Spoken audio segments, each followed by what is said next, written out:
پھر آپ کو نماز کیسے سکون دے سکتی ہے؟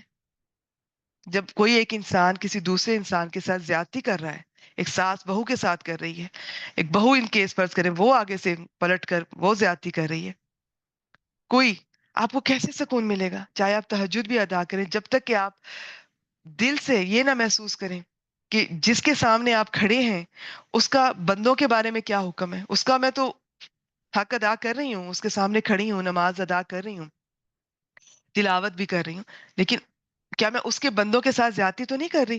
اگر میں اس کے بندوں کے ساتھ زیادتی کر رہی ہوں تو مجھے وہ اس کا سامنے کھڑا ہونا کوئی فائدہ خاص نہیں دے گا، الا ماشاء اللہ۔ اللہ تعالیٰ بالکل بدل سکتے ہیں نماز کے ذریعے بھی، لیکن پہلے اپنی غلطیوں کا احساس تو ہو، اندازہ تو ہو۔ اب ہم نے بدقسمتی سے نماز کو اور قرآن کو سکون کا اور ان چیزوں کا بس ذریعہ کہ یہ ہمیں ملے گا اس میں سے، اور نماز میں سے یہ ملے گا تو ٹھیک ہے ورنہ میں چھوڑ دوں گی۔ میری ایک خاندان میں خاتون تھی، ان کو اللہ تعالیٰ نے تیسری بیٹی عطا فرمائی، انہوں نے نہ جانے کتنے سال نماز نہیں پڑھی، اللہ تعالیٰ سے ناراض رہیں وہ۔ تو جب میں بڑی ہوئی مجھے یہ پتا چلا، مجھے بہت دکھ ہوا، حالانکہ میں تب اب اتنا قرآن مجید سے نہیں بھی جڑی تھی، کہ ایک تو اللہ تعالیٰ نے آپ کو اولاد دی، آپ ان لوگوں کو دیکھیے جن کے پاس نہیں ہے، اور ان کے پاس بھی شکر ادا کرنے کے لیے بہت کچھ ہے، ان کے پاس بھی حضرت عائشہ کی مثال ہے۔ زندگی میں صرف یہی کام کرنے کے لیے نہیں بھیجے جاتے ہم ہمیشہ، زندگی ایک بہت بڑے مقصد کا نام ہے۔ اللہ تعالیٰ نے آپ کو اولاد جیسی نعمت دی، اور اس کے بعد آپ فیصلہ کریں گے کہ مجھے بیٹا چاہیے، بیٹی چاہیے، کتنے چاہیے، کیسے چاہیے، تو پھر کس سے ناراض ہو رہے ہیں؟ اس سے کیا فرق پڑتا ہے؟ فرق تو مجھے اور آپ کو پڑتا ہے۔ تو یہ چیز ہے ہمارے پاس، یہ مجھے نعمت نہیں ملی، نماز چھوڑ دی، مجھے یہ سکون نہیں ملا، نماز چھوڑ دی، میرے مسئلہ نہیں حل ہو رہا، میری مشکل نہیں دور ہو رہی، نماز چھوڑ دی۔ نماز تو فرض ہے، آپ جب تک مر نہیں جاتے نا، آپ کسی بھی حالت میں، نماز تو جنگ کے دوران بھی نہیں چھوڑی گئی، دشمن کا خوف اور خطرہ، نماز نہیں چھوٹی، نماز کسی حالت میں نہیں چھوڑ سکتے۔ سب سے پہلے اس کے بارے میں سوال ہوگا، پتہ ہی نہیں ہمیں اس کی اہمیت کا، چھوٹی چھوٹی بات پہ ہم آتے ہیں اس کی طرف، وہ چیز جو چاہیے ہوتی نہیں ملتی، نماز چھوڑ دیتے ہیں۔ اللہ کے بندو، نماز تو چھوڑ ہی نہیں سکتے، نماز تو 7 سال کے بچے کا کہا ہے کہ صرف سکھاؤ اسے، اسے نماز سکھاؤ، 10 سال کا نہیں پڑھتا تو اس کو مناسب سا اتنی تکلیف دو تھوڑی سی کہ یہ آئے اس طرف۔ لیکن میں سب سے یہ کہتی ہوں کہ یہ وقت نہ آنے دیجیے گا کہ آپ کو بچے پہ ہاتھ اٹھانا پڑے، یہ کہا ہے اسلام نے، لیکن آپ 7 سال کے بچے کو یا 10 سال سے پہلے پہلے اپنے بچوں کو سکھانا شروع کیجیے، خود بھی سیکھیے، صحیح والی سیکھیے، ترجمہ صحیح ہو، تجویز صحیح ہو، اوتھینٹک ہو۔ بہت ساری غلط چیزیں اور غلط سٹیپ ہم نے ایڈ کیے ہوئے ہیں نماز میں، اور نماز کو پھر ہم اتنے ایک دوسرے پہ فتوے دیتے ہیں، میری ٹھیک ہے اس کی ٹھیک نہیں ہے، اس کے ہاتھ ادھر ہیں اس کے ہاتھ ادھر ہیں، اور عورتوں کا یہ ہونا چاہیے وہ ہونا چاہیے، یہ جو بتا رہے ہیں کہ دونوں کی ایک جیسی ہے، مردوں عورتوں کی، غلط بتا رہے ہیں۔ اب وہ آگے ہم لوگ تو نہ جانے، ہدایت ہمارے سامنے ہوتی ہے، سامنے قرآن مجید ہے، سامنے احادیث مبارکہ ہے، لیکن ہم اتنے اندھے ہو چکے ہوتے ہیں، ہمیں اپنے فرقے کے علاوہ کچھ دکھائی نہیں دیتا، ان کے علاوہ کوئی صحیح دکھائی نہیں دیتا، جدھر اور جیسے وہ کہیں گے ہم اندھوں کی طرح ان کو فالو کریں گے، یہ جاننے کی کوشش نہیں کریں گے قرآن کیا کہہ رہا ہے، حدیث کیا کہہ رہی ہے۔ تو صحیح چیز کو جانیں، خود بھی جانیں، اپنے بچوں کو بھی سکھائیں، اور چھوٹی چھوٹی باتوں پہ بالکل نماز نہیں چھوڑیں، چھوڑ دیں اس عادت کو۔ اور قرآن اس چیز کے لیے، ویسے تو قرآن مجید ایسا معجزہ ہے، آپ کو جو چاہیے قرآن مجید آپ کو اس سے ملے گا، جس کو جو چاہیے اس سے ملے گا، لیکن بیسیکلی یہ ہدایت کی کتاب ہے، اور ہدایت چھوڑ کے ہم سب کچھ ہر کام کے لیے اسے استعمال کرتے ہیں، ہر کام کے وظیفے اس میں سے نکالتے ہیں، ایون لوگ جادو کے لیے اسے استعمال کرتے ہیں، پیسہ کمانے کے لیے، فلاں چیز کے لیے، فلاں کام کے لیے، نہ جانے کیا کچھ آپ کریں جائز حدوں میں رہتے ہوئے، لیکن اس کو اصل مقصد بھی تو پورا کریں۔ جب اصل مقصد، اور اصل مقصد آپ قرآن پڑھ رہے ہیں یا نماز ادا کر رہے ہیں، آپ کی نیت صرف اللہ تعالیٰ کے لیے ہونی چاہیے، اللہ تعالیٰ کے لیے جب آپ آئیں گے، ہدایت کے لیے آئیں گے، وہ دے گا ہدایت. وہ ایک ایسی چیز ہے، آپ کو دنیا میں کوئی اور چیز ملے یا نہ ملے، جو شخص سچے دل سے اللہ سے ہدایت مانگتا ہے، ایون تو ہم ہر نماز میں ہدایت مانگتے ہیں، سورہ فاتحہ ہر نماز میں کتنی بار پڑھتے ہیں، لیکن ہماری توجہ نہیں ہوتی نا، ہمیں ترجمہ بھی نہیں پتا ہوتا. جو شخص ذرا سا اللہ تعالیٰ سے ہدایت مانگے نا، کانشیس ہو کے، ہدایت ملے گی. باقی کچھ ملے نہ ملے، اس دنیا میں آپ کو ہدایت ملے گی اگر آپ ذرا سے بھی اس کی دعا کرتے ہیں اور کوشش کرتے ہیں، راستے کھول دیے جاتے ہیں. اچھا، کوئی بھی مشکل ہو تو دو چیزوں کے ساتھ مدد اللہ سے طلب کرنی ہے، مدد اللہ سے طلب کرنی ہے: صبر اور نماز. صبر، نماز کا میں نے ذکر کیا، نماز کو تو تھوڑا صبر کا بھی میں بتا دیتی ہوں. صبر تو ایک اپنا الگ ٹاپک ہے، اس پہ بھی کبھی موقع ملا انشاءاللہ تعالیٰ، اللہ تعالیٰ کی توفیق سے بہت کچھ آپ لوگوں سے شیئر کرنا ہے، ڈسکس کرنا ہے. سمپل سی قسمیں بتا دیتی ہوں، ویسے اس سے زیادہ ہے اور یا ان کے اندر اتنی لمبی ڈیٹیل ہے، لیکن میں چند منٹس آپ کے لیتی ہوں. ایک صبر ہوتا ہے جی مصیبت پر صبر. وہ ہم سب کو اس کا پتہ ہے، بچپن سے دیکھتے آ رہے ہیں. کوئی خود فوت ہو جاتا ہے تو جی صبر کریں، ہمیں یہ صبر سکھایا گیا ہے، بس اس پر صبر کریں. یا کوئی چلے نقصان ہو گیا تھوڑا سا، اس پہ صبر. یہ تو ہے ہی ہے، بے شک ہے. اور اس میں بھی یاد رکھیے گا، صبر وہ ہوتا ہے جو پہلی چوٹ پہ کیا جاتا ہے، وہ اللہ تعالیٰ کے ہاں بہت مقبول ہے. ادھر تکلیف ملی، پتا چلا، وہیں پہ آپ نے انا للہ و انا الیہ راجعون اور ساتھ ہی صبر کر لیا. اللہ تعالیٰ کے حوالے، اللہ تعالیٰ کی طرف سے آپ کا عقیدہ ہو کہ اللہ کے اذن کے بغیر نہ کوئی مجھے تکلیف پہنچ سکتی ہے، نہ ہی کوئی مجھے خوش قسمتی ہے، کوئی بھی، سب اللہ تعالیٰ کے اذن سے ہے. اللہ تعالیٰ ہر کام میں مصلحت ہے، اور وہیں پہ آپ کو صبر اللہ تعالیٰ کی طرف سے عطا کیا جائے گا، بڑھتا جائے گا پھر آپ کا. یہ تو ہے ہی ہے. لیکن کیونکہ اس میں بہت ساری جب ہمیں مشکلات آتی ہیں، تکلیفیں آتی ہیں، صرف یہ نہیں کہ کوئی فوت ہو جاتا ہے، کوئی نقصان ہوتا ہے، یہ ہماری ایون پسند کے خلاف بھی کوئی کام ہوتا ہے، ہم واہ ویلا مچانا شروع کر دیتے ہیں. ہم 100 لوگوں کو فون کریں گے اور ان کے سامنے کہیں گے دیکھو میرے ساتھ کیا ہو گیا، مظلوم اپنے آپ کو پورٹرے کریں گے. پھر آہستہ آہستہ ہم ذہنی مریض بن جاتے ہیں، ہمیں لوگوں سے ہمدردیاں لینا اچھا لگنے لگتا ہے. کبھی اس کو فون کر کے بتا دیکھو میں کتنی مظلوم ہوں، میرے سسرال والے میرے ساتھ کیا کچھ کر رہے ہیں، کبھی اس کو بتا، کبھی اس کو بتا، میرا شوہر میرے ساتھ کیا کرتا ہے.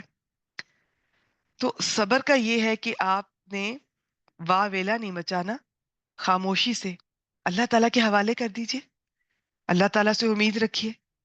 جتنی ضرورت ہے اتنا کسی سے شیئر کر لیجیے. اگر آپ کو مشورہ چاہیے یا کوئی بہت آپ کو تکلیف ہے، تھوڑا دل ہلکا کرنے کے لیے کوئی تھوڑا مناسب سے شیئر کر لیجیے. اور کوئی آپ کو ظلم کر رہا ہے، زیادتی کر رہا ہے، تو اس انصاف کے لیے آپ کو بالکل اللہ تعالیٰ نے حق دیا ہوا ہے، آپ بات کر سکتے ہیں.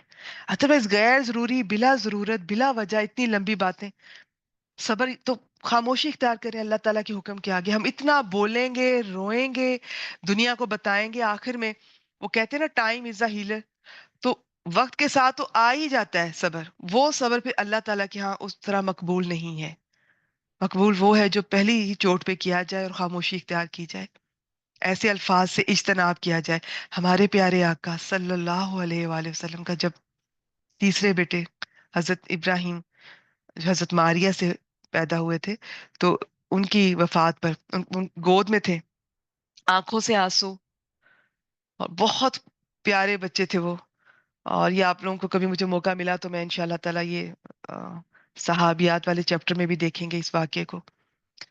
لیکن زبان سے ایسا خود کہہ رہے ہیں کہ زبان سے ایسی کوئی بات نہیں کہیں گے جو اللہ تعالیٰ کو ناگوار گزرے، بری لگے. یہ چیزیں ہیں جو ہم نے سیکھنی ہے. اور جو مومن ہوتا ہے نا بہت گریسفل ہوتا ہے، وہ خوشی میں بھی کنٹرول میں رہتا ہے، آؤٹ آف کنٹرول نہیں ہوتا جس طرح ہم ہو جاتے ہیں آج کل. ہمیں تو ذرا سی خوشی ملتی ہے ہم چھچورے ہو جاتے ہیں. آپ ہماری شادیاں ذرا دیکھیے، لگتا ہے یہ مسلمانوں کی شادیاں ہیں. ہمیں تو خوشیاں بھی ہینڈل کرنی نہیں آ رہی. خوشیوں میں بھی صبر کرنا چاہیے. میں نے کہا نا صبر بہت لمبا ٹاپک ہے، میں مختصر سا آپ کے سامنے رکھ دیتی ہوں. ایک تو جی میں نے آپ کو بتایا کہ یہ مصیبت پر، تکلیف پر صبر ہوتا ہے، اور وہی جو فوراً کیا جائے، گریس کے ساتھ کیا جائے، اللہ تعالیٰ کے حوالے کر دیا جائے. تکلیف ہوگی، سب کو دل بھی ٹوٹ رہا ہوگا، آنسو بھی آ رہے ہوں گے، لیکن زبان سے ایسا کچھ نہ نکالیے جو اللہ تعالیٰ کو برا لگے.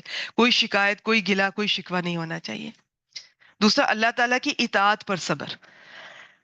یہ جو 5 وقت کی نماز اور ساری زندگی پڑھنا، یہ بھی صبر ہے. اور صبر کا آپ کو اگر اجر پتا چل جائے نا، ایک تو اللہ تعالیٰ قرآن مجید میں فرماتے ہیں کہ بے شک اللہ تعالیٰ صبر کرنے والوں کے ساتھ ہے. اللہ تعالیٰ ساتھ ہوتے ہیں. ویسے تو ہر شخص کے ساتھ ہے، لیکن اس طرح نہیں جس طرح صابرین کے ساتھ ہوں گے، مظلوموں کے ساتھ ہوتے ہیں.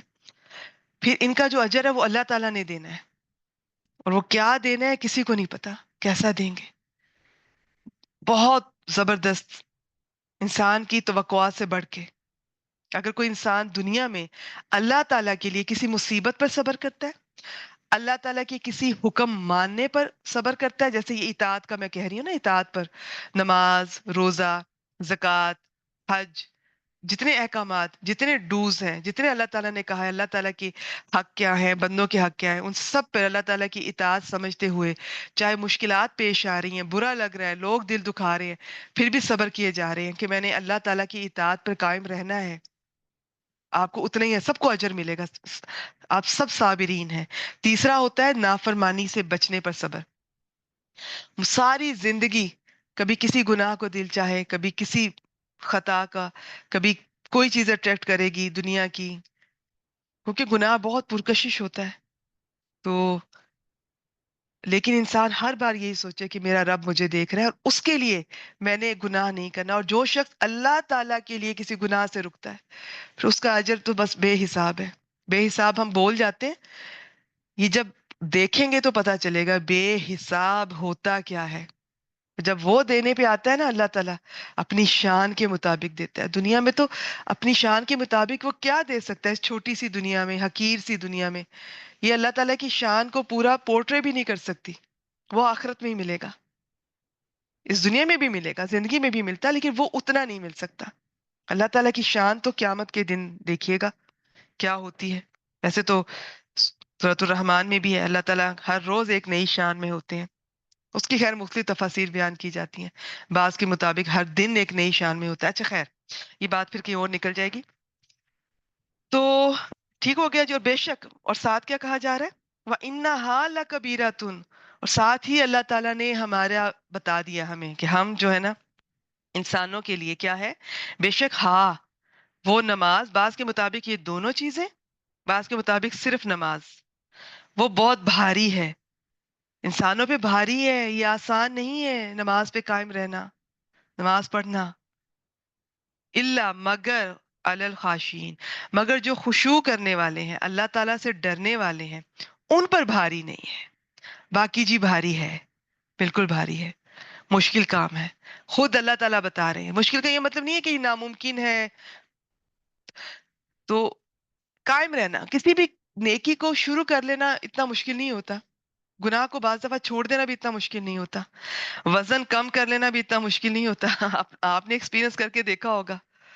اصل چیز کیا ہوتی ہے، مینٹین رکھنا، وہ چیز میٹر کرتی ہے. ایک حدیث مبارکہ کا مفہوم بتا دیتی ہوں کہ اللہ تعالیٰ کو وہ کام بہت پسند ہے، چاہے تھوڑا سا ہو، لیکن جو اللہ تعالیٰ کے لیے اور مسلسل ہر روز بلا ناغہ کیا جائے، بغیر کسی ناغے کے، یعنی کہ مسلسل کیا جائے.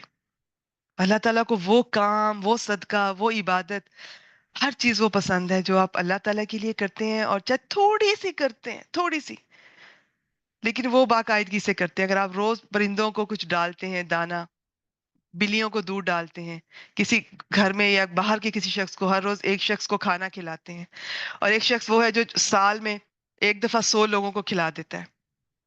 تو یہ جو شخص ہر روز ایک کام کر رہا ہے نا، یہ اس حدیث کے مطابق اس کا اجر زیادہ ہے. اللہ تعالیٰ کے ہاں اس کی پسندیدگی زیادہ ہے. کام کو چھوٹا بڑا نہ دیکھیے گا. یاد رکھیے گا، چھوٹا بڑا ہونا نیکی کا اور گناہ کا، یہ اللہ تعالیٰ فیصلہ کریں گے. کسی گناہ کو چھوٹا سمجھ کے نہ کیجیے، کسی نیکی کو چھوٹا سمجھ کے اگنور نہ کیجیے. قیامت کے دن ایک ایک نیکی کے لیے انسان ترس رہا ہوگا، اور ہمیں نہیں پتا کہ ہماری کون سی نیکی جسے میں نے ایسے ہی سمجھ کے کر دیا، راہ چلتے ہوئے میں نے ایک پتھر ہٹا دیا، میں نے کسی کو اسمائل دے دی، کسی دکھی کی کوئی بات سن لی کھڑے کھڑے، وہ اللہ کو کتنی پسند آ گئی، اور میں نے اس کو کانشیسلی کیا بھی نہیں، بس کیا اور چلے گئے. اور وہ نیکی جسے سال میں ایک دفعہ میں بہت کانشیس ہو کے اللہ تعالیٰ کے لیے خاص طور پہ بڑے پیمانے پہ کر رہی ہوں، اس سے زیادہ اللہ تعالیٰ کو جو پسند آتی ہے